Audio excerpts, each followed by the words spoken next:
నమస్తే, welcome to whistle.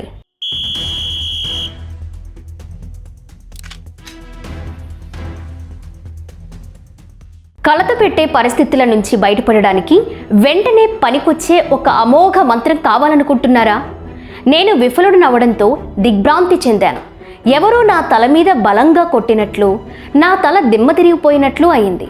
కడుపులో పేగులు మెలిపెట్టినట్లు అయింది. కొంతసేపు ఆ బాధ చేత నాకు నిద్ర కూడా పట్టలేదు.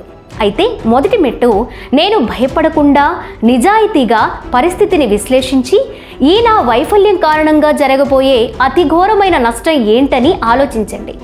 నన్నెవరూ జైల్లో పెట్టబోవడం లేదు, ప్రాణాలు తీయబోవడం లేదు, అది మాత్రం ఖాయం.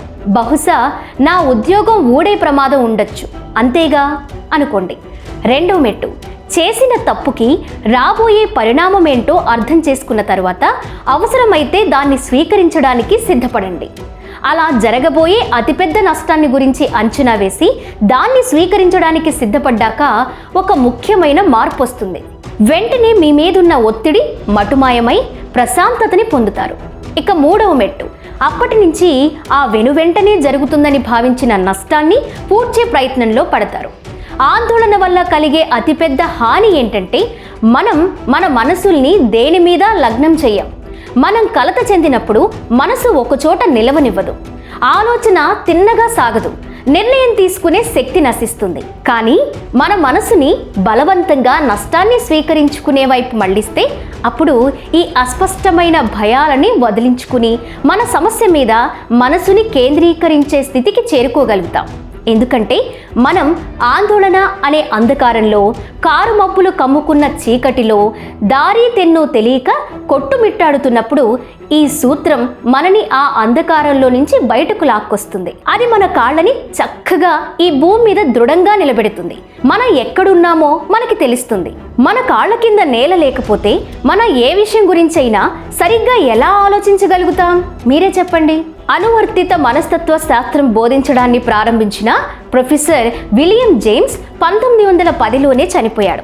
కానీ ఈరోజు ఆయన జీవించి ఉండి నష్టాన్ని ఎదుర్కొనేందుకు ఉపయోగించే ఈ సూత్రాన్ని గురించి వింటే ఆయన తప్పకుండా దాన్ని ఆమోదించి ఉండేవాడు. ఆయన తన విద్యార్థులకి చెప్పిన మాటలేంటో ఇప్పుడు చూద్దాం. జరిగిన దాన్ని అంగీకరించండి. ఎందుకంటే ఏదైనా దురదృష్టం సంభవించినప్పుడు దాని ఫలితాల నుంచి బయటపడడానికి దాన్ని ఒప్పుకోవడం అనేది మొదటి మెట్టు. ఇదే భావాన్ని లిన్ యుథాంగ్ లోక ప్రసిద్ధి పొందిన తన పుస్తకం ది ఇంపార్టెన్స్ ఆఫ్ లివింగ్ లో వ్యక్తం చేశాడు. చైనా దేశానికి చెందిన ఈ తత్వవేత్త అన్నిటికన్నా ఘోరమైన నష్టాన్ని ఒప్పుకుంటే గాని నిజమైన మనశ్శాంతి దొరకదు. మనస్తత్వ శాస్త్రం దృష్ట్యా అలా చేయడం వల్ల శక్తి విడుదలవుతుంది, మన మనసుకి కొత్త బలం చేకూరుతుంది. మనకి కలగబోయే అతిపెద్ద నష్టాన్ని ఒప్పుకున్న తర్వాత మనం ఇంకా కోల్పోయేది ఏమీ ఉండదు. అంటే మనం అన్వయించుకునే అర్థం మనకి అంతా లాభమే. కొన్ని కోట్ల మంది అలా నష్టాన్ని ఒప్పుకోలేకపోవడం చేత కోపంతోనూ ఆందోళనతోనూ వేగిపోతూ తమ జీవితాన్ని నాశనం చేసుకున్నారు. పరిస్థితిని మెరుగుపరుచుకునే ప్రయత్నాలు చేయడానికి నిరాకరిస్తున్నారు. ఆ నాశనమైన జీవితంలో ఇంకా ఏమైనా మిగులుంటే దాన్ని రక్షించుకోవడానికి అంగీకరించడం లేదు.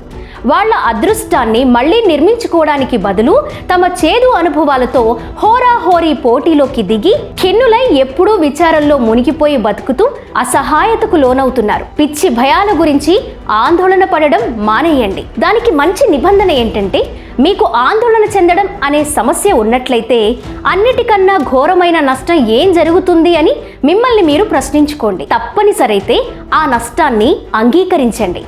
ఆ తరువాత నింపాదిగా శాంతంగా ఆ పరిస్థితిని మెరుగుపరుచుకోవడానికి ప్రయత్నించండి.